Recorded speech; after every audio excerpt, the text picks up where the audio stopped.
A huge thank you to patron Biophile for suggesting today's video topic. If you want to suggest a topic for next Wednesday's Name Explain video, all you have to do is support Name Explain on Patreon for $1 a month. Find out more by visiting patreon.com/Name Explain, which will be linked down below.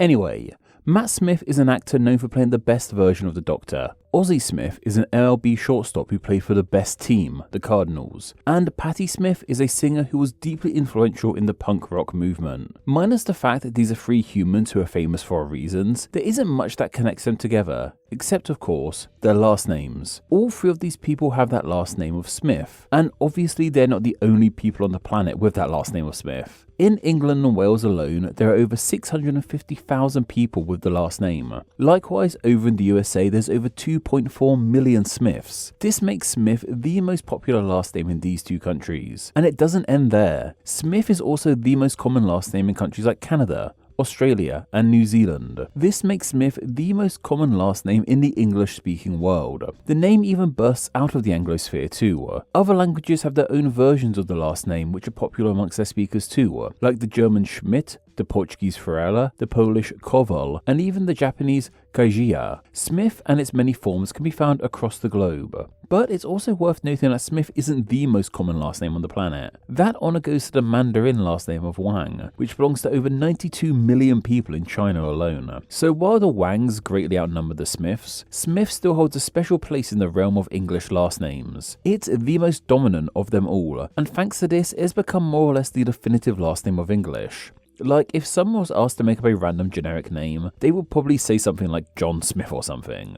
To understand how Smith became the last name of the English-speaking world, a great place to start would be with the origin of the name itself. The word is of Germanic origins and has its root in the Proto-Germanic smithas, which means a skilled worker. This in turn comes from the Proto-Indo-European schmier, meaning to cut or work with sharp tools. From this etymology alone, we can start to get a good idea as to how Smith became a last name in the first place. In fact, it kind of helps explain why we have last names as a whole. Last names came into the English language in around the 11th century with the Norman invasion of Britain. Prior to this, everyone had just one name they went by. As the populations of settlements in Britain rose during this time, it got a bit tricky to tell people apart as there were only so many first names. To help differentiate people started adopting second names which are known as bynames. These bynames eventually became the last names we know today and were passed down families. I know I've covered this multiple times in previous videos, but it's always good to refresh on these things.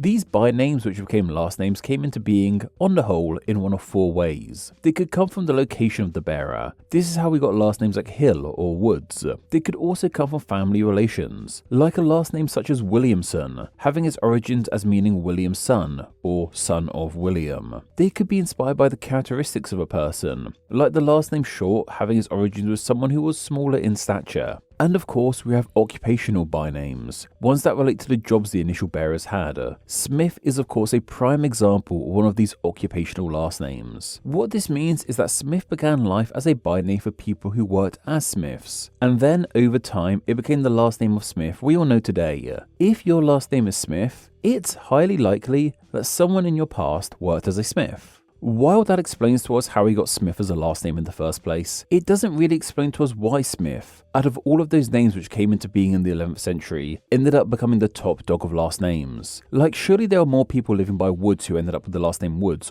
or people who ended up with Peterson as their last name or something, right? So why did Smith beat out all of these other last names? Well, Smith's meteoric rise in the realm of last names is seemingly kind of twofold. The first of those probably comes down to the huge importance that Smiths had in the past.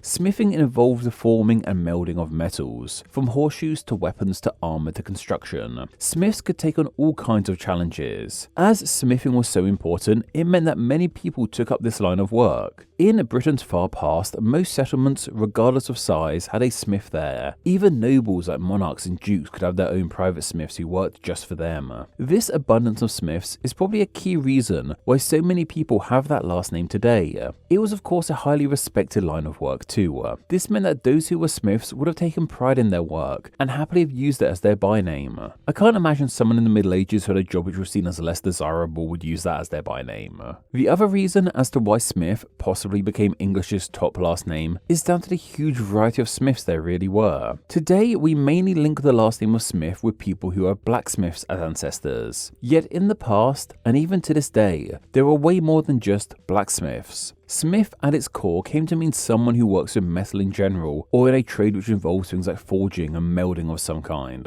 While we link this with blacksmiths today, in reality a blacksmith is someone who works in forges specifically with the metal of iron. This was the most commonly used metal of the Middle Ages, so it's understandable as to why blacksmiths would be the most commonly known of.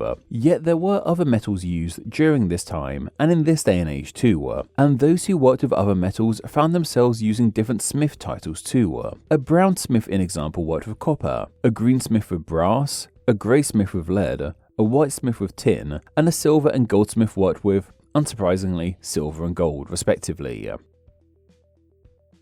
Some of these alternative smiths have found use as last names too. Goldsmith is a title of a well-known family, and there's even people out there with Greensmith as their last name, including a racing driver called Gus Greensmith. Smiths didn't only have names in relation to colours, however. There were/are smiths who had titles that leaned more directly into what they worked with and what they produced. An arrowsmith, in example, is someone who forges arrows. A swordsmith is someone who makes swords, and there's even a gunsmith, someone who makes guns. Some of these smith titles are a bit less obvious to our modern ears. Naismith, in example, is the title of someone who makes blades, and this has lived on as a last name too, perhaps best seen with James Naismith, the dude who invented basketball. I even stumbled across the term of a sixsmith too, someone who made scythes for a living. And of course the smith title has found other modern uses too. We perhaps hear it most today with the term of locksmith, someone who helps us when we can't find our keys. There's also the term of wordsmith too, as in someone who writes for a living. Honestly, I'm kind of debating calling myself a tubesmith instead of a YouTuber or something. Unlike titles like greensmith or goldsmith, terms like arrowsmith or swordsmith haven't become commonly used last names, and now that I think about it, blacksmith isn't really used as a last name that much either.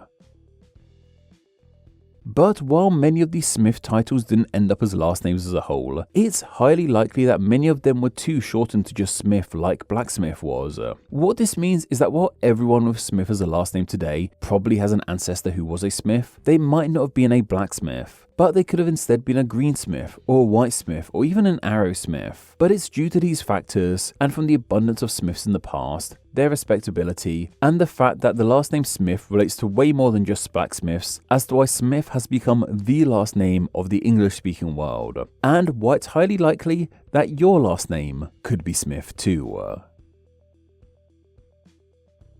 Name Explained depends on viewers like yourself supporting the channel financially on Patreon, so a huge thank you to everyone who does. Donating just $1 a month helps the channel amazingly and gets you bonuses including ad-free videos, exclusive content, the power to request ideas to be made into actual Name Explained videos, and your name at the end of the video with all these awesome people. Visit patreon.com/NameExplain or click the link down below to find out how you too can support the channel. Thank you. Thanks for reaching the end of the video. Why not watch another and subscribe to keep up to date on all things Name Explain. You can find myself on Instagram where I'm NameExplainYT, and join the Facebook group Friends of Name Explain to talk with myself and other name nerds. All that will be linked down below. Anyway, I hope you enjoyed this video, and once again, thank you all so much.